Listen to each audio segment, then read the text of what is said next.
Hello दोस्तों, आज हम बात करेंगे लंग्स यानी फेफड़ों की बीमारियों के क्या इंपॉर्टेंट लक्षण होते हैं, इनके लंग्स से संबंधित क्या लक्षण होते हैं, इनके सिस्टमिक यानी पूरे शरीर में क्या लक्षण होते हैं और ओवरऑल इसके क्या साइंस होते हैं, कैसे हम पहचानें कि किसी व्यक्ति को लंग्स की बीमारी है या नहीं। जानना और समझना अक्सर काफी जरूरी है क्योंकि ज्यादातर ये बीमारियां काफी लंबे समय तक एसिम्प्टोमेटिक या बिना लक्षण के हो सकती है।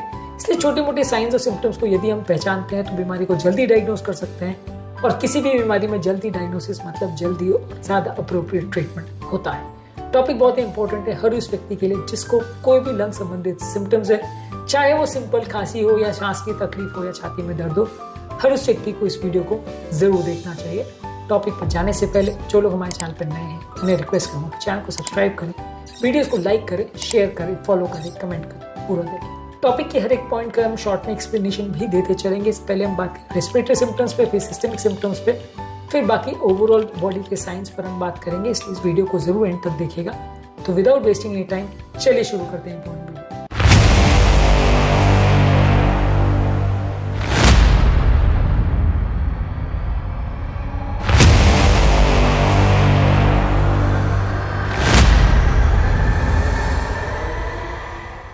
सबसे पहले रेस्पिरेटरी यानी लंग से संबंधित क्या सिम्टम्स होते हैं। यदि किसी व्यक्ति को बार बार अगर परसिस्टेंट खांसी हो रही है जो कि जा नहीं रही है और कंटिन्यूसली धीरे धीरे करके बढ़ रही है तो ये लंग्स की बीमारी का साइन हो सकता है। खासकर तब जब ये खांसी सूखी ना हो और इसमें साथ में अगर कोई बलगम ज्यादा आ रहा हो या इसमें साथ में ब्लड अगर आ रहा हो। तो यानी अगर खांसी आ रही है बार बार जो नहीं जा रही और कफ या ब्लड आ रहा है तो वो लंग्स की बीमारी का साइन हो सकता है। हेमोप्टाइसिस अगर किसी व्यक्ति को हो मतलब खांसी में ब्लड अगर आ रहा है तो डेफिनेटली लंग्स की बीमारी के लिए जांच करना आवश्यक है क्योंकि काफी डेंजरस और काफी कॉमन लंग्स की बीमारी का साइन है।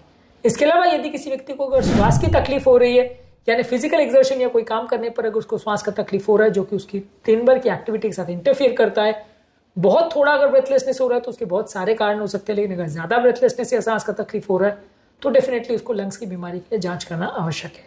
इसके अलावा यदि किसी व्यक्ति को वीजिंग का प्रॉब्लम हो रहा है यानी सांस लेने के वक्त कोई रेस्पिरेटरी साउंड्स आ रहे हैं जो कि नलियों को नैरो इंडिकेट करते हैं, आप स्टेथोस्कोप से ऑस्कल्टेट करके ज्यादा अच्छे से सुन सकते हैं। पर अदरवाइज भी अगर साउंड्स वगैरह आ रहे हैं, साउंड्स अगर आ रहे हैं तो ये लंग्स की बीमारी की तरफ इंडिकेट करेगा। इसके अलावा यदि किसी व्यक्ति को छाती में दर्द हो रहा है और खासकर अगर गहरी सांस लेने पर या खांसी करने पर छाती में दर्द हो रहा है तो वो लंग्स की बीमारी की तरफ पॉइंट कर सकता है। हालांकि हार्ट की बीमारियां और इसोफेगस से रिलेटेड और अन्नली या फूड पाइप से रिलेटेड बहुत सारी प्रॉब्लम्स में भी दर्द हो सकता है, मसल पेन भी हो सकता है, साइकोलॉजिकल पेन भी हो सकता है, बहुत सारे इसके और कारण हो सकते हैं। इन सबको हमें डिफरेंशिएट करना आवश्यक है, पर हाँ ये इसका इंपॉर्टेंट साइन हो सकता है। इसके अलावा यदि किसी व्यक्ति को अगर कलर में बलगम आ रहा है, कफ में अगर कोई स्पेसिफिक कलर का स्पूटम आ रहा है खासकर ग्रीन या येलो, तो वो लंग्स के इन्फेक्शन का इंडिकेटर हो सकता है। तो वैसे व्यक्ति को लंग्स की बीमारी खासकर लंग्स के इन्फेक्शन के लिए जांच करना जरूरी है। यदि कफ में कोई ब्लड आ रहा है या पस आ रहा है तो ये भी लंग्स की बीमारी का साइन हो सकता है।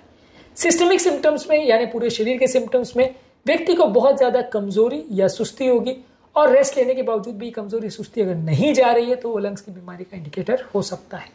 यदि किसी व्यक्ति का बहुत ज्यादा वेट लॉस हो रहा है बिना किसी कारण के, बिना डाइटिंग किए, बिना कोई और चीज किए वेट लॉस हो रहा है तो ये एडवांस लंग डिजीज या कोई मेटाबॉलिक चेंजेस की तरफ पॉइंट कर सकता है। ये व्यक्ति को लंग्स की और बाकी पूरे शरीर की कोई भी और बीमारी के लिए जांच की आवश्यकता है। यदि किसी व्यक्ति को भूख नहीं लग रही है बिना किसी और कारण के तो ये पूरे शरीर में इन्फ्लेमेशन या कोई मेडिसिन से साइड इफेक्ट का साइन हो सकता है। तो वैसे लोगों को भी लंग्स की बीमारी के लिए एटलीस्ट जांच करना चाहिए। इसके अलावा यदि किसी व्यक्ति को क्लबिंग हो रही है यानी हाथों की जो नाखून के वाला हिस्सा है वो एरिया अगर फूल गया है तो क्रॉनिक हाइपोक्सिया या ऑक्सीजन डिप्रिवेशन की वजह से हो सकता है। या यदि किसी व्यक्ति के नाखून, लिप्स, स्किन अगर नीले पड़ जाते हैं तो ये भी हाइपोक्सिया या लो ऑक्सीजन सैचुरेशन की वजह से हो सकता है। साइनोसिस इसे बोलते हैं। ये सारे लंग्स की बीमारी की तरफ पॉइंट कर सकते हैं। सांस अगर फूल रही और सैचुरेशन अगर आपने पल्स ऑक्सीमीटर से चेक किया वो भी अगर कम मिल रहा है तो लंग्स की बीमारी का साइन हो सकता है। अब हम बात करेंगे अलग अलग स्पेसिफिक बीमारियों में कौन कौन से साइन देखने को मिलते हैं। सबसे पहला क्रोनिक ब्रोंकाइटिस और ऑब्स्ट्रक्टिव एयरवे डिजीज में आदमी को बार बार खांसी होगी और खांसी में बलगम आएगा, श्वास की तकलीफ होगी और छाती का शेप भी कई बार चेंज हो सकता है, कई बार वीजिंग के साउंड्स आ सकते हैं। इसी तरह से एस्थमा में भी लगभग इसी तरह के सिम्टम्स होंगे, वहां पे भी वीजिंग होगा, श्वास फूलेगी, छाती में दर्द होगा, भारीपन होगा, खांसी के सिम्टम्स हो सकते हैं बार बार और कई बार कोई स्पेसिफिक एलर्जन या एक्सरसाइज से ट्रिगर ये जो श्वास का तकलीफ है हो सकता है। निमोनिया के पेशेंट्स में सडन हाई ग्रेड फीवर और ठंडे के बुखार आता है, ऐसे साइन हो सकते हैं। छाती में दर्द हो सकता है और खांसी में बलगम आ सकता है, ये निमोनिया की तरफ पॉइंट करेगा। सांस का तकलीफ भी हो सकता है इस तरह के पेशेंट्स में। इंटरस्टिशियल लंग डिजीज एक ऐसी बीमारी है जिसके लंग्स के अंदर जो टिश्यू है उसमें सूजन आ जाती है, जिसपे व्यक्ति को धीरे धीरे करके श्वास की तकलीफ होगी, धीरे धीरे करके बढ़ेगा, सूखी खांसी होगी और हाइपोक्सिया की वजह से उंगलियों में क्लबिंग के साइंस देखने को मिलेंगे।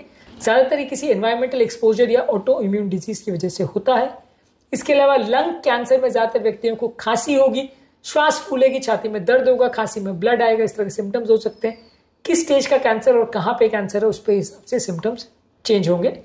पल्मोनरी एम्बोलिज्म में व्यक्ति को सडन ऑनसेट छाती में दर्द। पल्मोनरी एम्बोलिज्म एक ऐसी बीमारी है जो लंग्स के अटैक जैसा होता है, जिसमें हार्ट से जो लंग्स में नली जाती है उसमें क्लॉट भर जाता है। इसके व्यक्ति को सडन छाती में दर्द होगा, सांस फूलेगी और हृदय की गति बढ़ जाएगी।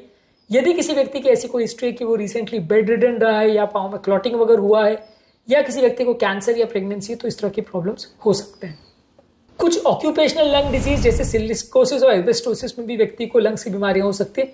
सिलिकोसिस में व्यक्ति को खांसी होगी, श्वास का तकलीफ होगा और बार बार छाती में इन्फेक्शन होंगे। कोई व्यक्ति अगर सिलिका इंडस्ट्री में काम कर रहा है तो ये उसी को होगा।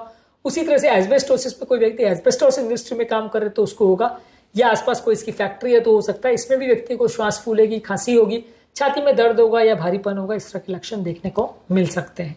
ज्यादातर लंग्स की बीमारियों में ज्यादातर फीचर्स ये होते हैं कि खांसी या श्वास का तकलीफ या इस तरह की कोई फीचर देखने को मिलते हैं जब आप पेशेंट का फिजिकल एग्जामिनेशन करते हैं, एक्सरे या सीटी स्कैन या पल्मोनरी फंक्शन टेस्ट करते हैं, या कई बार जो खराब टुकड़ा है या प्रॉब्लम वाली जगह उसका टुकड़ा निकालते हैं, बायोप्सी करते हैं, तो बीमारी कंफर्म कर सकते हैं और उसके हिसाब से आप पेशेंट का ट्रीटमेंट इनिशिएट कर सकते हैं।